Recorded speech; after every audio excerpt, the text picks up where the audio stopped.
नमस्कार दोस्तों, मेरे चैनल रामेश्वरम भक्ति चैनल में आप सभी का हार्दिक स्वागत है।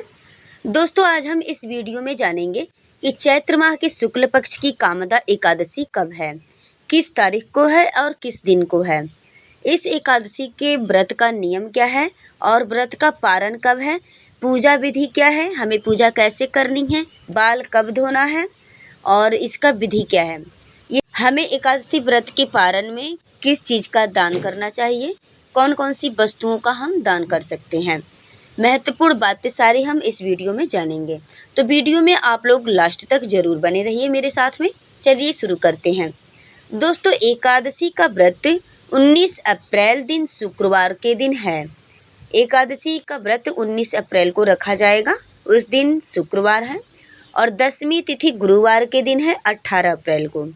तो गुरुवार के दिन बाल धोया नहीं जाएगा, इसलिए बुधवार के दिन 17 अप्रैल को ही बाल वगैरह धो करके आप लोग स्वच्छ हो जाएं व्रत के लिए।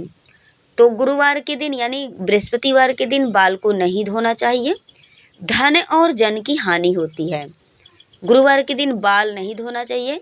वैसे अगर पीरियड्स का टाइम है, पीरियड्स आया हुआ है, तो आप गुरुवार के दिन बाल को धो सकती हैं, लेकिन कि वैसे में गुरुवार के दिन बाल को नहीं धोना चाहिए। तो एकादशी तिथि का 10वीं तिथि आपका गुरुवार के दिन है। एकादशी का व्रत 19 अप्रैल दिन शुक्रवार के दिन रखा जाएगा। तो 10वीं तिथि के दिन आपको चावल का त्याग कर देना है, भोजन में आपको चावल नहीं खाना है। और 10वीं तिथि के दिन से ही लहसुन प्याज का भी त्याग कर देना चाहिए। वैसे तो अभी नवरात्रि का समय टाइम चल रहा है, तो कोई भी नहीं खाता होगा लहसुन प्याज। तो वैसे आपको 10वीं तिथि के दिन लहसुन प्याज नहीं खाना चाहिए, बाल वगैरह धो लेना चाहिए अच्छे से। और पारण के दिन भी आपको लहसुन प्याज नहीं खाना है और मसूर की दालें नहीं खानी है। इन सब चीज़ों को आपको वर्जित करना होता है एकादशी के व्रत के पारण के दिन भी। और पारण में आपको एक टाइम भोजन करना होता है, सुबह में और शाम को, यानी दिन में आपको 2 बार भोजन नहीं करना है। सुबह आप भोजन करिएगा एक टाइम, उसके बाद से आप रात्रि को भोजन कर सकते हैं, लेकिन दिन में आपको 2 बार भोजन नहीं करना है। इस बात को आप लोग ध्यान में रखिएगा।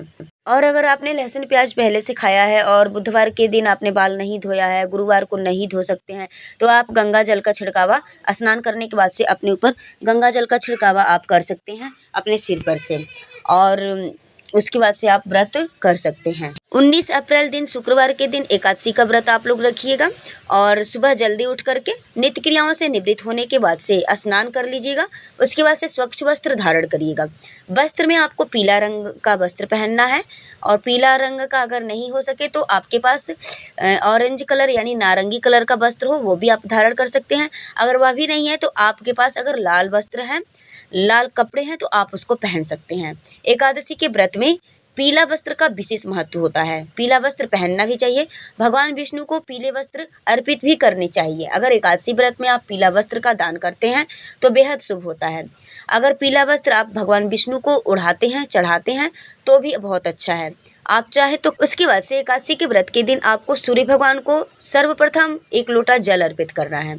और सूर्य भगवान को जब जल अर्पित करना है आपको, उस लोटे में आपको थोड़ा सा गुड़ और थोड़ी सी हल्दी और तुलसी पत्र हो तो उसको आप डाल करके भगवान विष्णु को अर्पित कर सकते हैं। अगर आपने हरी चंदन बना करके अपने हाथों से घर पे रखा है, तो भगवान विष्णु को जब जल अर्पित करें तो हरी चंदन उसमें डाल करके जरूर करें। भगवान विष्णु को जो लोटा का जल आप चढ़ाएंगे, अर्घ देंगे उनको, तो उसमें आप हरी चंदन डाल करके जरूर चढ़ाएं। हरी चंदन बनाया कैसे जाता है कि तुलसी की जड़ को निकाल करके, जो सूखी तुलसी होती है उनकी जड़ को निकाल करके और उसको अच्छे से मतलब धो करके साफ करके उसको पीस करके, मिक्सर है तो आप मिक्सर में पीस सकते हैं, और मिक्सर नहीं है तो आप उस जड़ को अच्छे से पानी में मतलब भिगो लीजिए। उसके बाद से सिलबट्टे पे पीस करके उसमें आपको कुमकुम डाल लेना है। लाल कुमकुम मार्केट से ला करके उसमें मिला लेना है, और मिला करके उसको एक डिब्बी में आप रख लीजिए। एकादशी के व्रत के दिन या कोई विशेष मतलब पूजा पाठ है, भगवान विष्णु का आपके यहाँ कथा है, पूजा, उसमें आप उस चंदन को श्री हरि विष्णु जी को तिलक करिएगा और विष्णु भगवान को जल अर्पित करिएगा। तो वह हरी चंदन डाल करके जरूर करिएगा। वह हरी चंदन श्री हरि विष्णु जी को और कृष्ण जी को और राम जी को लगाया जाता है। आप ज़िंदगी में अगर हरी चंदन जब उनको तिलक लगाते हैं तो एक बार जीते जी भगवान विष्णु और राम जी और कृष्ण जी आपको जीते जी एक बार ज़रूर अपने गले लगाते हैं। तो हरी चंदन का इतना विशेष महत्व होता है। हरी चंदन जो है कि मैं बनाने के लिए आपको अगले वीडियो में बताऊंगी अच्छे तरीके से।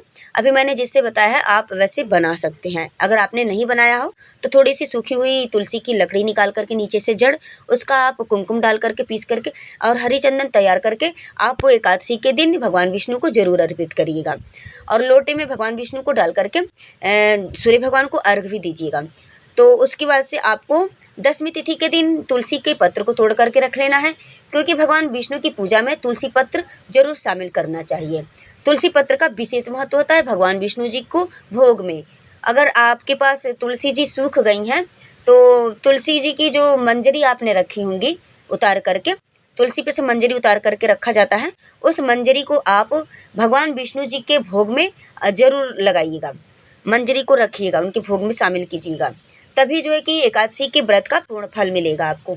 और एकादशी के दिन तुलसी जी की पूजा नहीं करनी है, उसमें तुलसी जी को आप अलग से दूर से घी का दीपक जला सकते हैं, तिल के तेल का दीप अर्पित कर सकते हैं, माता तुलसी को प्रणाम कर सकते हैं, उनसे आशीर्वाद प्राप्त कर सकते हैं। लेकिन तुलसी में आपको जल अर्पित नहीं करना है और ना ही अनाज का भोग लगाना है आपको। एकादशी के दिन किसी भी अनाज का प्रयोग आप भोग में नहीं करिएगा। आप भोग में केला चढ़ा सकते हैं भगवान विष्णु को, और आपको भोग में मिश्री और किशमिश और तुलसी पत्र इन सब चीज़ों को ज़रूर शामिल करना चाहिए। और एकादशी के दिन आपको चावल नहीं चढ़ाने हैं पूजा में, चावल को हाथ से छूना भी नहीं है। एकादशी के व्रत के दिन चावल बिल्कुल मतलब त्याग देना है, उस दिन आपको अर्पित भी नहीं करना है, ना छूना है।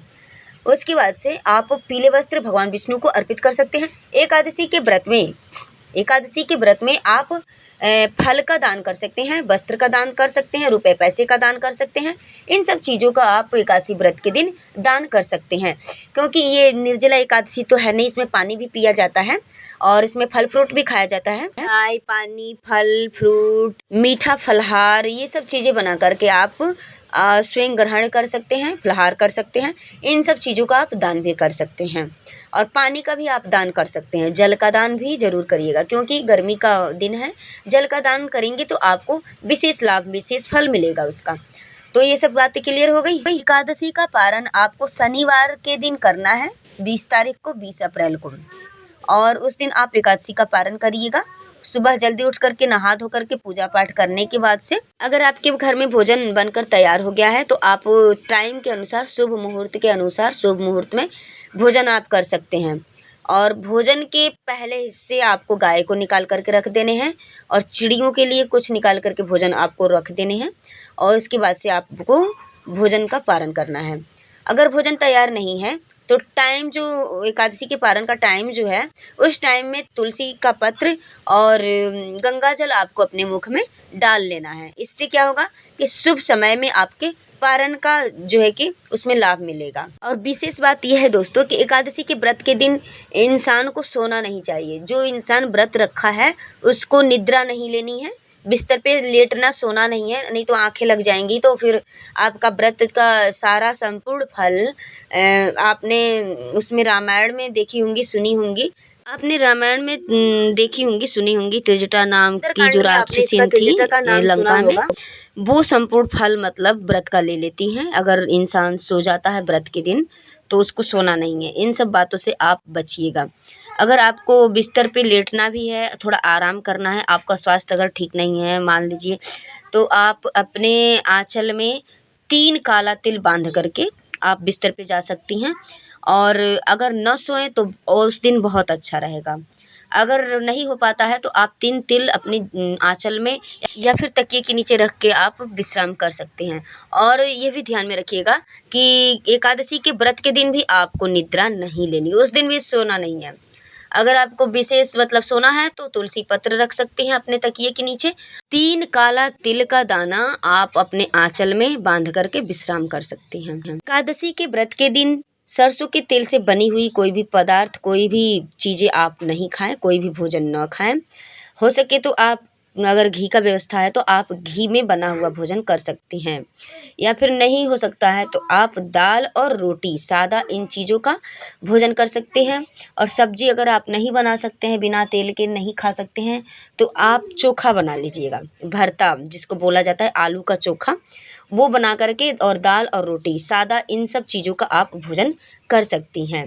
लेकिन देखिएगा कि सरसों के तेल को आपको नहीं छूना है एकादशी के व्रत के दिन, और पारण के दिन भी नहीं छूना है, और नहीं तो पारण के दिन आप घी में बनी हुई सब्जी खा सकते हैं। अगर घी नहीं है तो सूरजमुखी के तेल से भी बनी हुई मतलब तेल में आप खा सकते हैं सब्जियां। वैसे तो सभी लोग रिफाइन में भी यूज करके खाते हैं, रिफाइन से भी मतलब बनी हुई चीज़ें खाते हैं। अगर आपके पास बजट नहीं है घी का तो आप रिफाइन में भी खा सकती हैं। इसमें मतलब सरसों के तेल का मतलब वर्जित होता है। ये सुनते हैं एकादशी का तिथि कब से प्रारंभ हो रहा है। एकादशी तिथि का शुभ आरंभ होगा 18 अप्रैल 2024 शाम 5:33 पर। 19 अप्रैल दिन शुक्रवार के दिन संध्या काल को 8:05 पर। तो उदया तिथि को मतलब ध्यान में रखते हुए एकादशी का व्रत 19 तारीख दिन शुक्रवार के दिन ही किया जाएगा। अब आइए जानते हैं कि एकादशी व्रत का शुभ मुहूर्त, शुभ टाइम समय क्या है। एकादशी व्रत का पारण का शुभ समय है 20 अप्रैल दिन शनिवार को सुबह 6:06 से 8:55 तक एकादशी व्रत का पारण का शुभ समय है। इस समय में आपको पारण जरूर कर लेना है, और किसी भी तरह से आपको पारण कर लेना है। वैसे तो 8:55 तक पारण का शुभ समय है, तो किसी भी तरह से सबके घर यानी भोजन तैयार हो ही जाएगा, इसमें कोई संदेह की बात नहीं है। अगर हमारी वीडियो जानकारी आपको अच्छी लगी हो तो चैनल को सब्सक्राइब करिएगा और लाइक करिएगा, बेल की घंटी को प्रेस करिएगा ताकि अगली वीडियो हमारी आप तक आसानी से पहुंच सके। दोस्तों, वीडियो में लास्ट तक बने रहने के लिए आप सभी का मेरी तरफ से बहुत बहुत धन्यवाद।